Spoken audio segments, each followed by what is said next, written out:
कि ये मनुष्य जीवन क्यों प्राप्त हुआ है। खाने पीने भोगने के सोने के लिए मिला है, बच्चे पैदा करने के लिए मिला, जनसंख्या बढ़ाने के लिए मिला है, कि खूब मौज मस्ती उड़ाने के लिए मिला है। इस जीवन का उद्देश्य क्या है?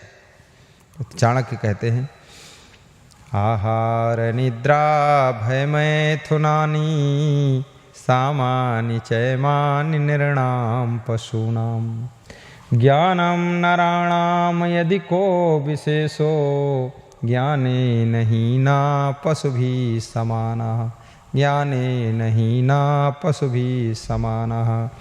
आहार निद्रा भय मैथुनानि। क्या कह रहे हैं चाणक्य कि आहार लेना यानी भोजन ग्रहण करना, बहुत बड़ी बात बताया है, और निद्रा लेना और डर होना और स्त्री प्रसंग करना, प्रजनन करना, बच्चों को जन्म देना, ये मनुष्यों और पशुओं में तुल्य होते हैं, समान होते हैं। क्योंकि पशु भी आहार लेता है, निद्रा लेता है, डरता भी है अपने शरीर की सुरक्षा के लिए और अन्य चीज़ों के लिए, कहीं कोई और तो नहीं आ गया, चौकन्ना रहता है, और साथ साथ में मैथुन भी करता है, प्रजनन करता है, बच्चों को जन्म देता, अपने बच्चों का पालन पोषण भी करता, अपना घर घोंसला भी थोड़ा बहुत बनाता है। तो आहार निद्रा भय मैथुनानि सामानि चैमानि नृणां पशूनां ज्ञानं नराणाम् अधिको विशेषो ज्ञानेन हीनो पशुभिः समानः। लेकिन मनुष्य में पशुओं की अपेक्षा विशेषता क्या है? मनुष्य के पास में ज्ञान है, ज्ञान, और वो ज्ञान के कारण ही पशुओं से महान है। और जिसमें ज्ञान नहीं है तो चाणक्य कहते हो पशु के समान है, मनुष्य होते भी पशु के समान है। लेकिन अज्ञानी मनुष्य को पशु भी अपने समान नहीं बिठाना चाहते हैं, क्योंकि जो ज्ञानहीन मनुष्य होता है पशुओं के समान भी नहीं होता, उससे भी और खतरनाक होता है, उससे और नीचे गिर जाता है।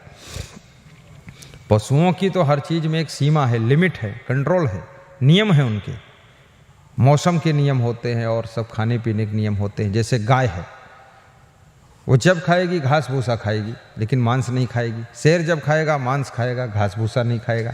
लेकिन मनुष्य का कोई नियम रखा है इसने? ये घास भूसा भी खा लेगा, अन्न भी खा लेगा, दूध भी खा लेगा, फल फ्रूट खा लेगा, सब्जी हरी सब खा लेगा, चना चबेना भी खा लेगा, नमकीन खा लेगा और समोसा भी खा लेगा, और मांस मछली अंडा शराब मुर्गा सब खान पान। इसका जितना ऊट पटांग है ये पशुओं से भी गिरा गुजरा प्राणी है। लेकिन अगर इसको ज्ञान हो जाए तो ये देवी देवताओं से भी महान है, और ज्ञान हो जाए तो भगवान से भी महान है, भगवान से भी इसका ऊंचा स्थान है। इसलिए भगवान ने कहा है सातवीं भक्ति में, सबरी को समझाया है, सतुई सब मोह मैं जग देखे मोते अधिक संत करि लेखे। सातवीं भक्ति मेरे समान संसार के नर नारियों को देखना समझना, और अगर संत मिल जाए उनको मुझसे भी बड़ा समझना। संत, संत यानी दुनिया का सबसे श्रेष्ठ व्यक्ति। अब संत के नाम पर कितने नकली संत घूम रहे हैं, कितने संत भेष में तो खाने पीने के लिए घूम रहे हैं, कितने संत भेष में तो बेबिचारी घूम रहे हैं। साधु ही नहीं, सांड है पूरा, बेवकूफ़ आदमी, खाम खा खोपड़ी घूमे, पगड़ बांधे, तिलक लगाए, माला लटकाए घूम रहा। साधु का स्थान भगवान ने अपने से भी बड़ा स्थान बताया है, साधु की मान्यता। इसलिए साधु को चरित्रवान, वैराग्यवान और ब्रह्मचारी होना चाहिए। अपने गुरु में खूब श्रद्धा रखनी चाहिए, छल कपट बुराई नहीं करना चाहिए, चोरी चपारी नहीं करना चाहिए। जो संसारियों में अवगुण वो तुम्हारे में अवगुण होंगे तो काहे के संत हो तुम? संत तो तभी हो जब आप अवगुण मुक्त हो, निर्मल हो। तो संत, और ऐसे ही संत की पूजा करना चाहिए, ऐसे संत का सम्मान करना चाहिए। जो कपड़ा लपेट के आ जाए साधु जैसे, सफ़ेद कपड़ा, लाल कपड़ा, माला लटकाए और दो चार श्लोक बोलने से कुछ नहीं होता है, ना भजन गाने से होता है कुछ मिलता है। सच्चा सुख केवल गुरुदेव तुम्हारे चरणों में, और वहाँ औरत के चरणों में पड़े हुए हैं, बेविचार कर रहे हैं। और तन धन अर्पण है मेरा गुरुदेव आपके चरणों में, और गुरुदेव दक्षिणा भी चुरा रहे हैं। गुरुदेव के दान आता उसमें भी चोरी कर लेते हैं। कहाँ तन धन अर्पण हुआ? और मन घर में लगा हुआ है, भोगों में लगा हुआ है। ये कोई मेरा साधुता है? कौन बड़ा शिष्य है ये? कुछ नहीं फालतू, इसको रिजेक्ट करिए, सिलेक्ट मत करिए, इसको घर में मत रुकने दीजिए। ऐसे नकली साधुओं से सावधान, नकली माल से सावधान, नकली घी से सावधान, नकली नेताओं से सावधान, नक्काल बक्काल से सावधान। असली ढूंढो, अच्छा संत होना चाहिए, स्टैंडर्ड संत होना चाहिए, ज्ञानी भी हो, ध्यानी भी हो, वैराग्यवान भी हो, बुद्धिमान भी हो, समझदार हो, चरित्रवान हो, ब्रह्मचारी शुद्ध हो, माताओं बहनों की तरफ दृष्टि उसकी पवित्र होनी चाहिए, सबका कल्याण करे, माताओं बहनों से दूरी बनाकर रहे, वो संत होता है। तो ऐसे जब परम संत कोई बनता है, महान संत बनता है, पूरा दुनिया के संसारियों के अवगुणों का त्याग करता है, और ऐसा महान संत भगवान राम कहते हैं वो मुझसे भी बड़ा है, मेरे से भी उसका बहुत बड़ा स्थान है। ऐसे संत की पूजा भगवान भी करते हैं। सतुई सब मोह मैं जग देखे, मोते अधिक संत करि लेखै। संत को ऊंचा स्थान दिया गया है, इसलिए संत महात्माओं को, यदि आप में साधुता त्याग वैराग्य नहीं है, आप गृहस्थी कीजिए, संसार में रहिए, काम कीजिए खेत पात में, ये काम चोरी करके हरामखोरी करके खाते पीते मत घूमिए, भोले भाले भक्तों को मत ठगिए, उनको बेवकूफ़ मत बनाइए। और जो संत अपने गुरु के साथ नहीं रहता है, मनमानी इधर उधर घूमना चाहता है, वो तो भ्रष्ट है, पक्का समझ लो तुम भ्रष्ट है। क्योंकि गुरु के लिए ही तूने घर छोड़ा था और गुरु के चरणों में ही तुझको वैराग्य हुआ है। अब गुरु को छोड़ करके तू इधर उधर घूमता है, आखिर तेरा मन भ्रष्ट है नहीं तो क्यों घूमता है? गुरु के अनुशासन में रहो, नियम में रहो, सुधार करो, क्यों गड़बड़ मचाते हो? तो ऐसे घुमक्कड़ लफक्कड़ साधुओं को कभी मानना भी नहीं चाहिए, उनसे प्रेम भी नहीं करना चाहिए, उनको बुलाना भी नहीं चाहिए, उनको आने नहीं देना चाहिए।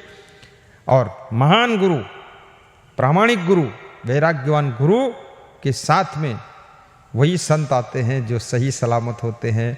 उसमें भी जो सही ना हो उसको भी निकालना पड़ेगा, हटाना पड़ेगा, कंट्रोल करना पड़ेगा, तब वो संत की महान डिग्री होती है। आहार निद्रा भय मैथुनानि, सामानि चयमानि निर्णाम पशूनाम, ज्ञानम नराणाम अधिको विशेषो, ज्ञाने नहीं ना पशु भी समाना। ज्ञान से हीन कौन है? ज्ञान क्या चीज है? अमानित्वम आदम्भित्वम अहिंसा शांति आर्जवम आचार्योपासनम शौचम स्थैर्यम आत्म विनिग्रह इंद्रियार्थेषु वैराग्यम अहंकारा एवता जन्म मृत्यु जरा व्याधि दुख दोषानुदर्शनम असक्ति अनविषुका पुत्रदार ग्रहादिषु नित्यम च समचित्तम इष्टानिष्टोपपत्तिषु मयि च अनन्य योगेन भक्ति अव्य विचारणी विविक्देश सेवित्वमार्ति जन संसति अध्यात्म ज्ञान नित्यत्वम तत्व ज्ञानात् दर्शनम एतत् ज्ञानम इति प्रोक्तम अज्ञानम यत् अतः अन्यथा। ये श्रीमद् भगवद गीता में श्री कृष्ण भगवान ने अर्जुन को 5 श्लोकों में ज्ञान की परिभाषा बताई है। ज्ञान की परिभाषा में सब यही जो मैंने अभी आपको बताया है, जो निर्माण है, योग्य होते हुए अपनी योग्यता का अभिमान नहीं है, और जो अमानित्वमादम्बित्वम दंभाचरण नहीं करता है, छल कपट नहीं करता है, दिखावा नहीं करता है, जैसा है वैसा ही समाज में प्रदर्शित करता है, लोगों को ठगता नहीं है, दम्भी पाखंडी नहीं है, उसे ज्ञानी कहते हैं। आदम्बित्वम अहिंसा, जो दया धर्म का पालन करता है, अहिंसक है, वो ज्ञानी है। आचार्योपासनम, जो गुरु की अपनी सेवा करता है, उपासना करता है, गुरु के सानिध्य में रहता, गुरु के ज्ञान नियम का पालन करता है, गुरु के चरणों में प्रेम रखता है, वो ज्ञानी है। अब ये गुरु को छोड़कर इधर उधर घूम रहे, खाते पीते लूटते घसोड़ते, ये कोई ज्ञानी है? ये कोई साधु है? कुछ नहीं, फालतू ढोंगी है। ऐसे लोगों को कभी मत मानो। आचार्योपासनम शौचम, जिसमें पवित्रता है अंदर बाहर से, स्थैर्यम, जिसका अंतःकरण स्थिर है, चंचल नहीं है मन जिसका, वो ज्ञानी है।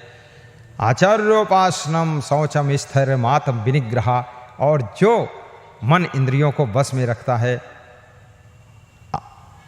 अमानित्वम आदम्भित्वम अहिंसा शांति आर्जवम, जिसके अंदर क्षमा भाव भी है, और आर्जवम माने जिसके मन वाणी कर्म सरल हैं, जो सरलता से रहता है, और सहनशीलता भी जिसके पास में है, वो ज्ञानी कहा। इंद्रियार्थेषु वैराग्यम, समस्त इंद्रिय भोगों से जिसको वैराग्य है, किसी प्रकार का अहंकार नहीं है, और जन्म मृत्यु बुढ़ापा और व्याधि रोग में जो बारंबार दुखों का दर्शन करता है, ये ज्ञानी का लक्षण होता है। असक्ति अनभसुगा पुत्रदार गृहदसु, जो स्त्री पुत्र परिवार में मोह ममता नहीं करता है, आसक्ति नहीं करता है, उसे ज्ञानी कहा जाता है। इष्टान निष्ठोपत्तिसु मयि चानन युगेन भक्ति व्यभिचारिणी, जो अपने इष्ट देव में जो उसको प्रिय है उसमें और अप्रिय है उसमें दोनों में समता रखता है, राग द्वेष नहीं फैलाता है, प्रेम से रहता है।